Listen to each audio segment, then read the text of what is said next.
বসে থেকে আমি কোরআন হাদিস শুনলাম, তাহলে সেই মাটিটাও আমার জন্য কি হবে? রহমত হবে, সাক্ষী থাকবে। আল্লাহ পাক বলবেন, যা, আমার এই বান্দারা যত ভুল থাক আজকে আমি মাফ করে দিলাম। সুবহানাল্লাহ। মাফ পাওয়া সেদিন কঠিন বিপদ, কঠিন হবে, সহজে মাফ হবে না। যদি আমরা কোরআন হাদিসকে পছন্দ না করি, যদি আমরা মসজিদ মাদ্রাসাকে পছন্দ না করি, ওলামা ইকরামদেরকে পছন্দ না করি, মাদ্রাসার তলবের ইকরামদেরকে যদি পছন্দ না করে, তাহলে হাসরের ময়দানে কঠিন বিপদে পড়ে যাব। সেই বিপদ থেকে বাঁচার কোনো উপায় থাকবে না। এই যে দুনিয়া থাকতে আমরা কত ভুল করতেছি, একজনের হক আরেকজন নষ্ট করে। আমরা কিন্তু গোপনে গোপনে অনেক সময় একজনের হক নষ্ট করে আরেকজনকে ধোঁকা দিচ্ছি। ধোঁকা দিয়ে আমরা নিজে বড় হওয়ার চেষ্টা করি, আর মনে করি কেউ দেখে না, আমার আল্লাহ দেখে। গান ঠিক কিনা? হাসরের ময়দানে যখন বিপদ বিচার শুরু হবে, সেই দিন কেউ বাঁচতে পারবে না। হযরতে মূসা আলাইহিস সালাম আল্লাহ তাআলাকে বললেন, আল্লাহ, মূসা আলাইহিস সালাম তুর পাহাড়ে গিয়ে আমার মাওলার সঙ্গে কথা বলছেন। আল্লাহ, আপনার সঙ্গে প্রতিদিন কথা বলি, আপনাকে তো আমি দেখি না। আজকে কিন্তু আমার একটা কথা আছে, সেই কথাটা হলো হাসরের ময়দানে আপনি গুনাহগার বান্দাকে কিভাবে হিসাব নেবেন, কিভাবে আপনি বিচার করবেন, তাই আমি দেখতে চাই। আল্লাহ রাব্বুল আলামিন বললেন, মূসা, হাসরের ময়দানের বিচার যদি তুমি দেখতে চাও, অন্য কাউকে তো দেখা যাবে না। তুমি যেহেতু আমার নবী, তোমাকে দেখাইতে হবে। তুমি যেহেতু আমার কাছে আবেদন করছো। সুবহানাল্লাহ। হযরত মূসা আলাইহিস সালাম যখন আল্লাহকে বললেন, আল্লাহ রাব্বুল আলামিন বললেন, মূসা, তাহলে তুমি অমুক ময়দানে মরুভূমি এলাকার মধ্যে চলে যাও, সেখানে যা দেখো একটা গাছ আছে, ওই গাছের নিচে বসে থাকো, তাহলে হাসরের ময়দানের বিচার কিভাবে হবে দেখতে পাবে। বলছে কে? জোরে বলেন। আল্লাহ বলছে, যাও, ওই মরুভূমি চড়ার মধ্যে একটা গাছ আছে, ওখানে তো বসে থাকো, থাকলে পরে দেখতে পাবে হাসরের ময়দানে কিভাবে বিচার হয়। ওখানে তো আর কোনো মানুষ নাই, শুধু একটা গাছ, তাহলে ওখানে হাসরের ময়দানে বিচার কিভাবে হবে? যেটা আল্লাহ বলছে, অবিশ্বাস করার কিছু নাই। কোন ঠিক না বা ঠিক? বলছেন কে? আল্লাহ। তাহলে মূসা যদি কয়ে দাও ওখানে লোক নাই, জন্নাই বিচার করবো কি হবে? এটা মূসা আলাইহিস সালাম আল্লাহর নবী, আল্লাহ যা বলছেন তাই। হযরত মূসা আলাইহিস সালাম গেছে, আল্লাহ যা বলছেন তাই, যায়া একটা গাছতলা বসে আছে, আর ওই গাছের সাইডে একটা বিশাল বড় একটা পুকুর। একটা পুকুর, পুকুর ছিলেন তো? পুকুরের মধ্যে পানি থাকে, ছোটবেলা থাকতে আমরা গোসল করছি, এখনো যাদের আছে তারা গোসল করে, কাপড় চোপড় ধয়, ঠিক না ব্যাটে? সেই গাছের সাইডে একটা পুকুর। এই পুকুরের কানিতে একটা গাছ, ওই গাছের নিচে বসে আছে, একটা মানুষও নাই, শুধু পুকুর আর গাছ আর উনি। এখন কই এখানে আল্লাহ কিভাবে বিচার করবো, আমি দেখবো কি দেখ পড়ছিলাম, আল্লাহ কই বসে থাও, কই দেখি। আল্লাহ তো মিশা থাকবে না, বসে আছে। বসে থাকতে থাকতে একটা যুবক আসছে, একটা বিশাল বড় স্বর্ণের দলা হাতে করে নিয়ে আসছে। তাই রোদ্রের ভিতরে আস্তে আস্তে তারা পানির পিপাসা লাগছে। এখন কুয়া নাই, ওই সময় তো টিউবওয়েল নাই, পানি খাইলো পুকুরের পানি, নদীর পানি, সাগরের পানি। একটা স্বর্ণের দলা নিয়ে সেই পুকুরের কাছে গেছে, স্বর্ণের দলাটা এক সাইডে রাখছে। ওখানে মূসা নবী বসে আছে, দেখে নাই, এক সাইডে বসে আছে। স্বর্ণের দলাটা এক সাইডে রেখে ওই পুকুরের থেকে পানি খাইছে। পানি খায়া ওই স্বর্ণের দলাটা নিতে আর মনে নাই, থুয়ে চলে গেছে। যাওয়ার পর আচ্ছা আর একটা যুবক, সে যেরকম যুবক ছিল তার মতে আবার আর একটা যুবক আছে, আয়সা দেখে দেবী বিশাল বড় একটা স্বর্ণের দলা। এখন আপনারা জোরে বলেন, থুয়ে যাবে না নিয়ে যাবে? জোরে বলেন, আপনারা কি করবেন? আচ্ছা, ওটা কিন্তু আপনার, তাহলে নেবেন কেন?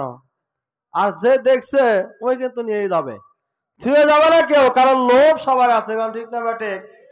লোভ কিন্তু সবারই আছে। এই জন্য ওই লোকটা নিয়ে গেছে। নিয়ে যাওয়ার পর যেই লোকটা, যেই যুবক স্বর্ণের দলাটা রেখে গেছে, যাওয়ার পর অনেক দূর যাওয়ার পর তারা যখন মনে হয়ে গেল আমার হাতে তো একটা স্বর্ণের দলা ছিল, আমি তো পানি খাইতে গিয়া সেখানে তো রেখে আসছি। মনে যখন হলো ওখান থেকে ব্যাক করলো, পুকুরের দিকে আসলো। আসার পর দেখে পুকুরের ভিতরে একটা অন্ধ অন্ধ পানির পিপাসা লেগেছে, সেও ওই পুকুরে ঘাটে গেছে পানি খাওয়ার জন্য। অন্ধ মানুষ তো চোখে দেখে না, আবার অনেক অন্ধ আছে কিন্তু কানেও শোনে না, কান ঠিক কিনা? এই অন্ধ যখন পানি খেতে গেছে, পানি খাওয়ার পর যখন সেখান থেকে উঠে আসতেছে, এইবার যেই যুবকের স্বর্ণ যে রেখে গেছে সে কিন্তু চলে আসছে। আসার পর দেখে সেখানে কোনো মানুষ নাই, একটা মানুষও নাই, শুধু এই অন্ধটা পুকুরের ভিতর থেকে উঠে আসতেছে। এই যুবক মনে করেছে এই স্বর্ণের দলাটা একমাত্র অন্ধ নিয়েছে। মনে করাটা স্বাভাবিক, ঠিক না বা ঠিক? এখন দেখে তো কেউ নাই, এই অন্ধই নিছে। অন্ধ কয়, অন্ধ তুমি আমার স্বর্ণের মুদ্রা নিয়েছ? কয় না, আমি তো নেই নাই। সত্য কথা বলছে না মিথ্যা কথা বলছে? কয় তুই লোকায় রাখছো, সত্যি কথা ক, না করে তা বেরিয়ে মেরে ফেললাম। ওই কয় না আমি নেই নাই। তখন মারছে বাড়ি, গাছের ডাল একটা ভাঙ্গিয়া মারছে দাঁড়াত পেটন। অন্ধ কয় মানুষকে আমি তো নেই নাই। তুই ছাড়া তো কেউ নাই নাই, এখন তুই আসো, তো এখানে কে আছে? আচ্ছা কেউ আছে কি বলেন? কেউ তো নাই, তাই ওতে নিছে। আচ্ছা অন্ধ স্বর্ণ না ইট না পাথর ওই জানে? ওর সামনে স্বর্ণ উপরে থাকলেও মনে করবে পাথর, ইট থাকলেও মনে করবে ইট, পাথর থাকলেও মনে করবে পাথর বা ইট একটা মনে করবে। স্বর্ণ যে ওখানে থুয়ে যাবে, স্বর্ণ রাখলেও 5 মণ স্বর্ণ রাখলেও কোনো অন্ধ নেবে না, কারণ ঠিক নেবে ঠিক, কারণ ওই চোখে দেখে না। তো আর একটা বাড়ি মারছে, কয় আমি নেই নাই। যখন বলছে আমি নেই নাই, আবার বাড়ি মারছে, আবার পেট্রোল দিছে, বলতেছে আমি নেই নাই। যতবার পেট্রোল মারে ততবার বলে আমি নেই নাই, বারবার কিন্তু অস্বীকার করতেছে, কিন্তু মানে না, শোনে না। এখন আপনারা বলেন এই যুবক স্বর্ণারা যুবক যে অন্ধকে মারতেছে, এটা অন্যায় ভাবে মারে না হক পথে মারে? ওর মারাটা ঠিক হচ্ছে? বলেন, ওর মারা তো ঠিক হচ্ছে না। ওই কিন্তু ঠিক কথা বলতেছে, বিশ্বাসও করে না। এখন কয় এই শোন, এখানে তো কেউ নাই, একমাত্র তুই নিছু, তা আমার স্বর্ণ দিয়ে আমি নিয়ে যাই। কয় ভাই তুই আমার কথা বিশ্বাসই করস না, আমি তো নেই নাই তাকে বলতেছি। এবার উঠে গেছে রাগ, রাগ করে যেই ডালটা ভেঙেছিল ওই ডাল দিয়ে ওই যে পিটন শুরু করছে, আর সারে না, পিটিতে পিটিতে পিটিতে মেরেই ফেল দিছে। কন নাউজুবিল্লাহ। এই অন্যায় ভাবে মারলো, কি কন? মারাটা কি ঠিক হয়েছে? ঠিক হয় নাই। মানুষের অন্যায় ভাবে হত্যা করলো, তার কোনো দোষ নাই। একটা অন্ধ মানুষকে একটা যুবক মারলো, সে স্বর্ণ নেয় নাই, মারছে কি জন্যে? সন্দেহ করে। এখন মুসা আলাইহিস সালাম গাছের উপর থেকে বলতেছে, আল্লাহ তুমি এটা কি করলাম? স্বর্ণ নিয়ে গেল কে আর মারলো কাকে? তুমি আল্লাহ আমাকে দেখতে বলেছ, আমি তো কোনো কথা বলতে পারি না, আমি দেখার জন্য এখানে বসেছিলাম। আমি যে বলবো যে এই অন্ধ ব্যক্তি তোমার স্বর্ণ নেয় নাই, আমি তো এটা বলতেও পারি না, ধমকও দিতে পারি না। আল্লাহ তুমি যদি আমায় না বলতে আর আমিও যদি তোমাকে না বলে আসতাম, তাহলে আমি মারতে দিতাম না।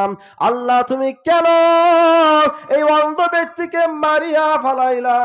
একটা বান্দার মাধ্যমে, সে তো অন্যায় করে নাই, সে একজন নিরীহ মানুষ, অন্ধ মানুষ, সে মানুষের বাড়ি বাড়ি রাস্তায় ঘুরা ঘুরা যখন যা পায় তাই খায়, এরকম একটা ব্যক্তিকে মারলো কেন? আল্লাহ রাব্বুল আলামিন বলেন, মুসা তুমি তো জানো না, তুমি চুপ করে থাকো। চুপ করে আছে, এখন সহ্য হয় না।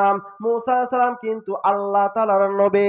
মুসা আলাইহিস সালাম আল্লাহ আল্লাহর নবী, সমস্ত নবীদের দয়া ছিল আল্লাহর দয়া, নবীদের দয়া। আর একটা দয়া হলো মা বাবার দয়া। কোন সুবহানাল্লাহ। ঠিক না বা ঠিক? কার কার দয়া আছে? আল্লাহর দয়া আছে, নবীদের দয়া আছে, মা বাবার দয়া আছে। আল্লাহ তাআলা মূসা আলাইহিস সালামকে বললেন, মূসা আলাইহিস সালাম যখন চিন্তিত হলেন, তিনি অবাক হয়ে গেলেন, এটা কি আশ্চর্য ঘটনা হয়ে গেল, এইভাবে কিভাবে একটা মানুষকে পিঠে মারতে পারে? এইভাবে তো কিয়ামত পর্যন্ত চলবে। সুন্দর করে একজন মানুষ আর একজন মানুষকে হত্যা করবে, তাহলে তার বিচার কিভাবে হবে? আল্লাহ পাক বলে, মূসা, আল্লাহ রাব্বুল আমিন ওহী নাজিল করে দিয়া মূসাকে জানায় দেয়, মূসা তুমি টেনশন করো না, ও মূসা তুমি টেনশন করো না, তুমি তো জানো না গায়েবের খবর কেউ জানে না একমাত্র আল্লাহ ছাড়া। গায়েবের খবর কে জানে? আল্লাহ জানেন। ওর ভিতরে কি আছে না আছে আল্লাহ তাআলা কেউ জানতে পারে না। আল্লাহ রাব্বুল আমিন বলেন, মূসা, যে স্বর্ণের মুদ্রা নিয়ে যেই যুবকটা পুকুরের মধ্যে পানি খাওয়ার জন্য গিয়েছিল, ওই স্বর্ণটা ওর না, ওই স্বর্ণটা হলো যেই যুবকটা নিয়ে গেছে স্বর্ণের মুদ্রা, যেই স্বর্ণের দলা ছিল, এই স্বর্ণের দোলা যেই যুবকটা নিয়ে আসছে ওখান থেকে উঠায়া তার বাবার ছিল, তার বাবার থেকে আত্মসাৎ করে ওই যুবক সোনার দলা নিয়ে গেছিল। যার বাবা আমি তাকে দিয়ে দিলাম রে মূসা। আল্লাহ পাক বলেন, মূসা রে আরো শুনে নাও। আর যেই অন্ধকে পিটিয়া পিটিয়া মারছে, তুমি কি জানো এর ভিতরে কি দোষ? এই হলো অন্ধ, এর ভিতরে সবচেয়ে বড় দোষ। এই অন্ধ একদিন ওই স্বর্ণওয়ালা যে প্রথম স্বর্ণ রেখে গেছিল, এই স্বর্ণওয়ালা বাবাকে অন্যায় ভাবে পিটিয়া পিটিয়া হত্যা করেছিল। এই জন্য আমি আল্লাহ তোমাকে হাসরের ময়দানের বিচার দেখানোর জন্য এই ঘটনার দর্শন তোমাকে আমি দেখায় দিলাম। আল্লাহ পাক এই স্বর্ণওয়ালার বাবাকে সুযোগ মতন পিটিয়া পিটিয়া মারেছিল, সেই জন্য ওই যুবকের দ্বারা এই অন্ধকে পিটিয়া মারিয়া ফলে আমি প্রতিশোধ নিয়ে দিলাম। সুবহানাল্লাহ। এ মূসা, তুমি কি জানো হাসরের ময়দানে এইভাবে বিচার হবে, যে যার জিনিস নেবে তাকে সেই জিনিসটা আল্লাহ পাক তার হাতে হাতে পৌঁছায় দেবে। সুবহানাল্লাহ। আল্লাহর হাতে কি ফাঁকি দেওয়া যাবে? আল্লাহর হাতে কেউ ফাঁকি দিতে পারবে না, সব কিছু আল্লাহ পাক দিতেছেন। আচ্ছা, বিচারটা ঠিক মতো হয়েছে না হয় নাই? আপনারা তো মনে করলেন অন্ধ কেন মারলো রে? অন্ধ কি করছে মনে আছে কি? অন্ধ কি করছিল জোরে বলেন? অন্ধ অন্যায় করে নাই। অন্যায়টা কি ছিল? ওই যে স্বর্ণওয়ালা বাবাক মারছিল, আর যে স্বর্ণ নিয়ে গেল ওই তো চুরি করে নিয়ে গেছে না? হ্যাঁ, ওই জিনিসটা কার ছিল? ওর বাবার। তাহলে ওর পাওয়ানা জিনিসটা দিয়ে দিছে না? প্রধান বক্তা এসে আছেন, সবাই জোরে চিৎকার দিয়ে নারায় তাকবীর দেই। প্রধান বক্তার আগমন, প্রধান বক্তার আগমন।